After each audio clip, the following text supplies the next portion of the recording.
we're here on our first episode of Searching for Satoshi with George Gvazava, and we have an amazing guest, Turer, who is the author of the Next Gold Rush, a book about crypto and blockchain. And he'll be giving us his insight, what he was doing for the last couple of years, how the book idea came to him, and actually we're going to talk about really interesting topics about crypto and blockchain space. So thank you, Ethan, for being here. Yeah, of course. Thank you, George, for having me. I'm really excited to talk. I actually interviewed you for my book, so I'm excited to be on the podcast. Yeah. I remember that was a nice interview, and we had some really amazing discussions. So I guess it's our talk will also be quite productive for our viewers and our listeners. So let's roll. Sure. Yeah. So my first question probably should be, when did you hear about crypto and how did you get here? Yeah, great question. So I started learning about cryptocurrency in college. It wasn't until like 2017, 2018 when like the Bitcoin bubble was really in full swing when I started to pay attention. It was like the talk of my like friend group were like, what is Bitcoin? Like, how does it work? And then it wasn't until I graduated from college. The first job I had was at an artificial intelligence startup, and they wanted to be a part of cryptocurrency. So they put me in charge of this crypto project, and they wanted to like have an ICO, like an initial coin offering. And so I didn't know anything about cryptocurrency, and I just kind of was thrown into it, and I had to learn everything from scratch. I didn't know anything until like 2018. And then that was actually the year that I came up with my idea for this book. And so it just kind of like all kind of started to spiral. Once you learn about blockchain technology and like the amazing potential of it, like it's hard to not think about all the cool things that you can do with it. So that's where my mind was back in 2018. Yeah, sounds good. Like lots of blockchain enthusiasts might think that you are a late adopter, but if we look at how technologies develop and how technologies are kind of advanced, I consider you are still quite an early adopter, because we are at a very, very early stage of crypto and blockchain, I guess. And I think that us who got into crypto, who are now getting in crypto, even in 2021, we will still be considered as early adopters of this technology. Yeah. So now we're not even close to mass adoption. Like I feel like every time someone's like, oh, it's too late to invest in Bitcoin, it's like, what are you talking about? Like it's not too late, because, I think how many wallets are there in like the world? It's still like in like less than 10 million, or like around that number. It's like, we haven't even reached like 1 billion yet. Like we're not even close to everyone using crypto yet. So of course we're early. I think people that believe they're too late, they just don't understand exactly like what's happening. Exactly. And actually, the Bitcoin bubble of 2017 and the how to say resurrection of this space, and just a couple of days ago, actually yesterday or 2 days before, crypto market cap has reached 3 trillion. That means that this technology and this everything here is kind of here to stay. But I believe that there's still going to be some kind of consolidation and some kind of, not the cherry picking, but, something like that. Good projects going to really survive, and, scams and others like, I don't know, Squid Game that we witnessed, and these kind of scam tokens, gonna disappear. So there's going to be a really, really quality project soon out there, very successful ones, and some that actually have a direct and good application to the real world, direct link and the good application to the real world. So I agree totally. So now tell us about your book, and for what kind of audience is it, and our viewers and listeners could find it useful to read, and what should they be looking for if they find your book? Yeah, so I'll just start with explaining like what the book is and what it's about. So it's called The Next Gold Rush: The Future of Investing in People. and it's about social currencies. So like it's one like small aspect of like what cryptocurrency offers, but I think it's really important to address this because most people aren't thinking about, you know, the idea of like social like currency. Like why is that the future of this space? And in my book, I outline my idea for the challenge coin, which is a cryptocurrency I hope to develop. And so if what I'm targeting is like developers and people to join my community. So I like people to be in this space, interested in creating their own currency in the future. But then also, I assume that you don't know anything about cryptocurrency when you read it. So the first section is just explaining like what is Bitcoin and why it matters. And so you don't need to know anything to about cryptocurrency to understand the book. And I think that's really important. But also I'm targeting people who want to be a part of this movement that I'm trying to create. So it's kind of like twofold.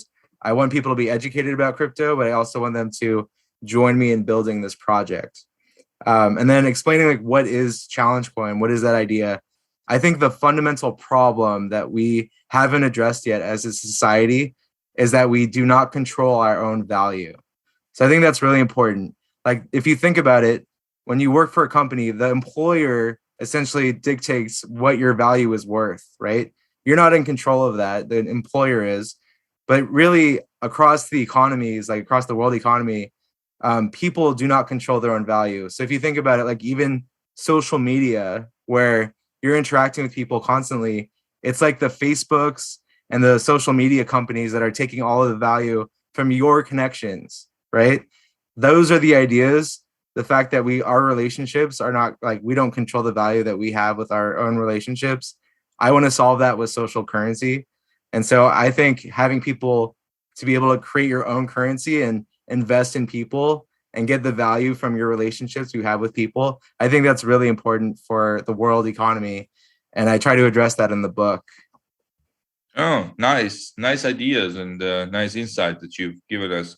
It's really important, and actually, I read some CFA article about cryptocurrencies. It's quite a good from the Research Foundation, and there they talked about how can actually the cryptocurrencies be valued. You know, there are different types of valuation methods, and one of the method is that of similar to social networks, like how actually the networks are valued. So if we look at the Bitcoin as a network, its value increases once you add more participants to it, right?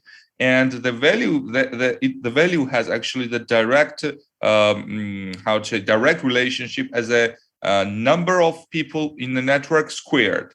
So if there are 2 people in the network, that means the value of it is like 4.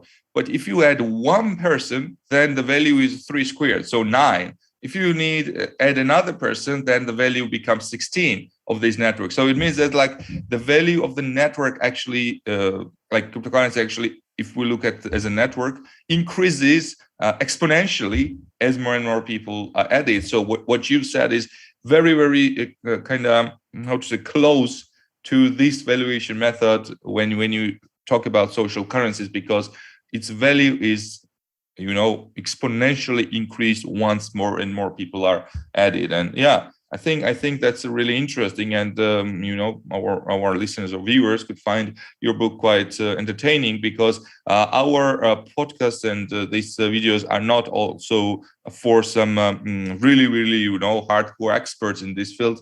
It's for beginners who would like to, you know, hear more and listen to us and understand some of the technologies and some of the development that are happening.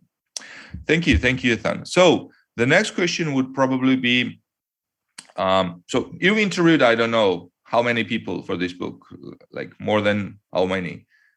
I would say like maybe like 2 or 3 dozen people. Like it was a lot of like interesting people, like cryptocurrency leaders, but also I wanted to understand like fundamental problems in society. Mm-hmm. So I kind of interviewed people across the spectrum. I had a chapter about politics, another chapter about entrepreneurship. So I kind of interviewed people all over the place.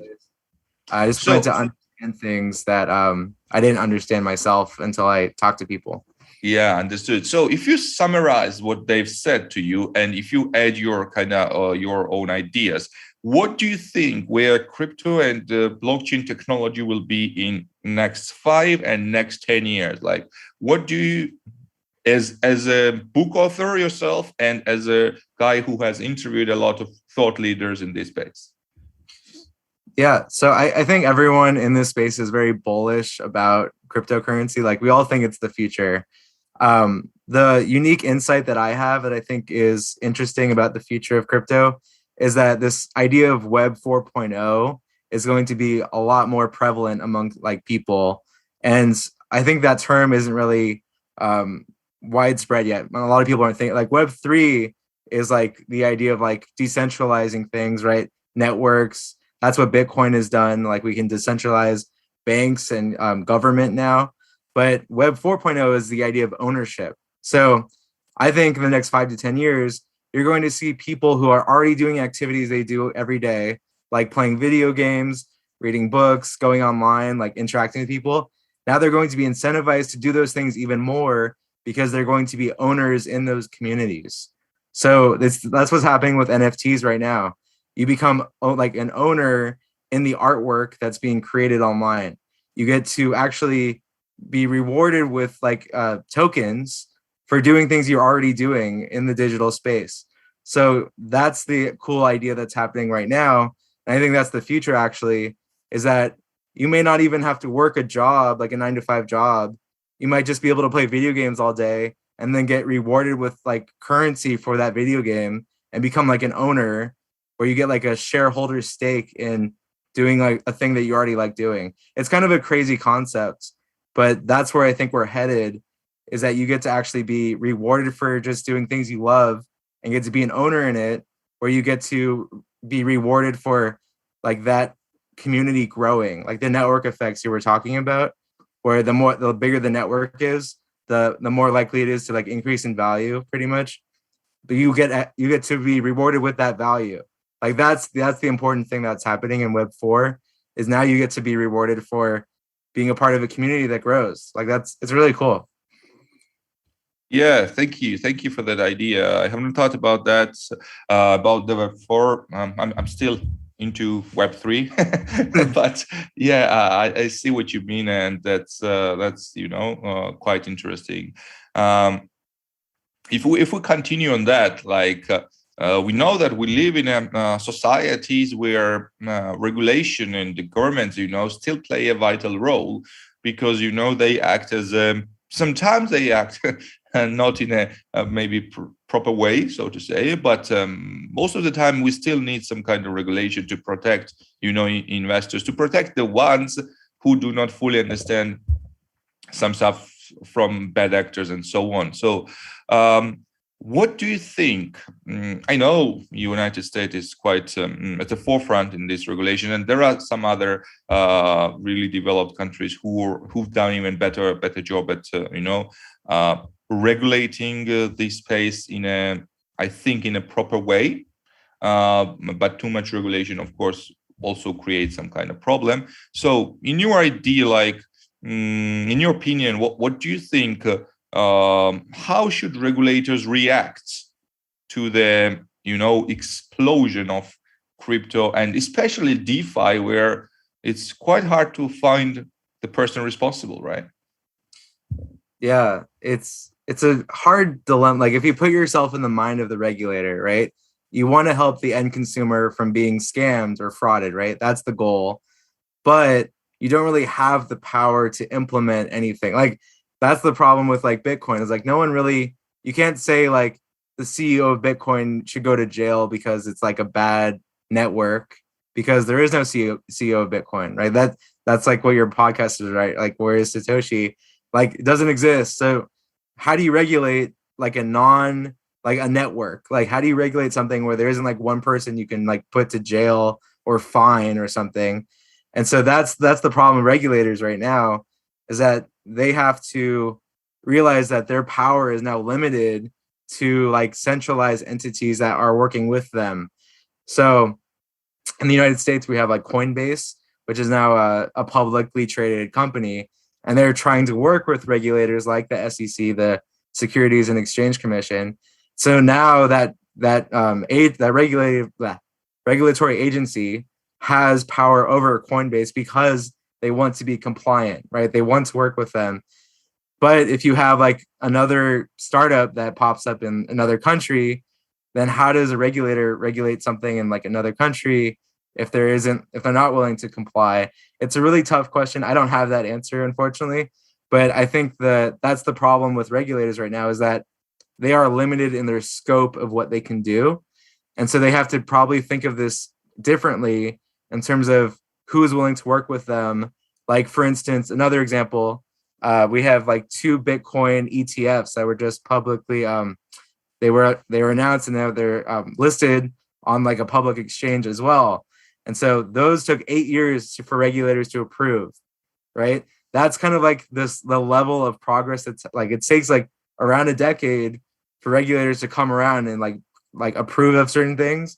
And so I think like the SEC, they recently explained like, this is what we're looking like, this is what's okay, but we need to like more guidelines that will help people say like, this is exactly what you need to create in order for like a regulatory agency to be okay with this project. And that's what doesn't exist yet. So I think we need more guidance from like these agencies in terms of helping projects be guided in the right direction, but we don't have that yet. So it might take some time because, innovation is happening so fast and regulatory agencies are not really keeping up with this innovation. And so it's going to take like the Bitcoin ETF, maybe like 8 to 10 years for them to like actually catch up with what's happening. It's fascinating, but I don't have the answer to that question. Yeah, understood completely. No answer is also an answer. So to be honest, I also do not really, know what the regulator should do. But the Bitcoin ETF thing that you mentioned, it appeared to be quite a bullish for the Bitcoin price and the crypto market cap in general. That's also a kind of positive note that the regulators saw that there was demand from the potential investors, and it could, abandoning it was worse than regulating it in some way. But you in your answer, you mentioned about the Satoshi, and no one knows who it is, and you're correct that we call this podcast Searching for Satoshi, because one of the questions that I'll ask to every guest is, in your opinion, who is Satoshi Nakamoto, or what is Satoshi Nakamoto? So that's a question that every guest gonna get. So yeah, please, what do you think? So I actually did a lot of research on this because I am genuinely curious. I wanted to know who Satoshi is. Theoretically, one of the richest people in the world, if we knew who they were, or So in my book, chapter 1, I explain like, what is Bitcoin. And so I try to explain it from the perspective of Satoshi Nakamoto. And so when I was doing research and I kind of went down my own rabbit hole of like trying to figure this out, a lot of people had a lot of interesting theories. I think the most interesting theory that I like, that I tend to agree with, is that Hal Finney would be Satoshi Nakamoto. I don't know if you're familiar with Hal Finney, but essentially what happened is he was very involved in the beginnings of like this network, right, Bitcoin, and then he just kind of dropped off the face of the earth because he had a medical issue, and that I think they froze his body or something, like, because I think it was like Lou Gehrig's disease. I don't quote me on that, but he essentially, like, his body stopped working and they froze his body, and then all of a sudden there's no contact from Satoshi anymore, but those Bitcoins are still in that wallet that were like first created, right? So I think the theory is, if we advance technology enough where we like solve that disease he has, they'll like unfreeze him. He'll be like probably come back as like the richest person in the world, and he'll be the only one that has like the password to the wallet, like the seed phrase to the wallet. And so that was like the most interesting. Also, the name Satoshi Nakamoto came from one of his neighbors. So I think the idea was that he like stole that name as like a way to kind of lead people away from him as like the identity. So I know it's just a theory, but I like it. I think it has a lot of interesting points, and so that's who I think would be the best person who is Bitcoin. It also answers the question of why Satoshi Nakamoto hasn't come back, right? Because if Bitcoin is like rising in price like every year, you would think that there'd be some movement, like the wallet address, there'd be like some change in Bitcoins from like that wallet, that original wallet to another one, but there's just been nothing. And I Okay, doubt. so Yeah, sorry, go ahead. no, please, if you want to say something, I thought you kind of finished there. Yeah, I just think that like all of those points that people have made, like that's the one that makes the most sense to me. So I would say Hal Finney. I understood. So it's really actually really interesting. I believe that. Oh, I guess you were lost. Yeah. So yeah, it's really interesting. I have not heard that story yet, but it really sounds cool and believable. I've heard like actually you believe that it was a one person, so not a group of people. Some people believe it was like a group of people, so not only one person. And some also say that the guy was a ideal leader who just burned the private keys, never to touch his mined bitcoins ever again. So that's why we have not seen the movement of crypto from his, from the Genesis block or from other subsequent reward that he got on his wallet.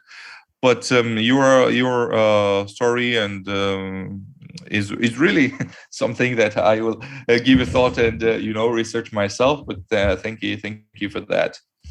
So I guess we are kind of nearing probably what we should have discussed during this podcast. So now I want to know briefly your ideas about what will be some of the key, points, 1 or 2 points, maybe 2 or 3, that will, give us the effects that, Ethereum gave to crypto world in 2015, or NFTs gave, or DeFi gave in 2019, and then NFTs. So what do you think? You mentioned about the Web of 4.0, but is there any specific, thing that has to happen, or you think will happen, that will give a, further boost? Maybe there is some, maybe there is not. So that's also an answer. So are you asking like what 3 things do I think need to happen for? Yeah, two or three things, like I don't know, a point that's will give us a step forward. Okay, step forward. I mean, I think some of it's already happening, like the regulation piece. Like the more that this market, like the decentralized finance, like DeFi market, is able to merge with like our traditional markets, like the more credibility it gets and the more mature our industry becomes. And so I think the maturation of cryptocurrency is what's going to lead us to the next stage. So regulation is a big part of that. And I think that's already slowly happening. So the more regulation we have, that helps more projects come into the space and more industry growth. Like I think it all like kind of is tied together. On the other hand, I think my social currency idea is like another important aspect of like the future of this space, because what's really missing with cryptocurrency is that we need something that's fundamentally different than what we have had in the past, right? So if we're just creating like the decentralized version of what we currently have, it's not going to really lead to the explosion of growth that we need. But if we can create a new idea that like is completely different and can only be enabled because everything is decentralized, and I think that's what Challenge Coin is. It's like this completely new way of thinking about value and people and how that's all connected with the blockchain. I think that's the future of where we need to be, where we're all using blockchain and cryptocurrency in our day-to-day lives because it's integral to who we are and the value we create every day. Like that's what we need to be thinking about. And so I'm hoping that this idea, or at least a version of it, gets created so that we can all actually start using it every day. And instead of trying to like replicate what's happened in the past.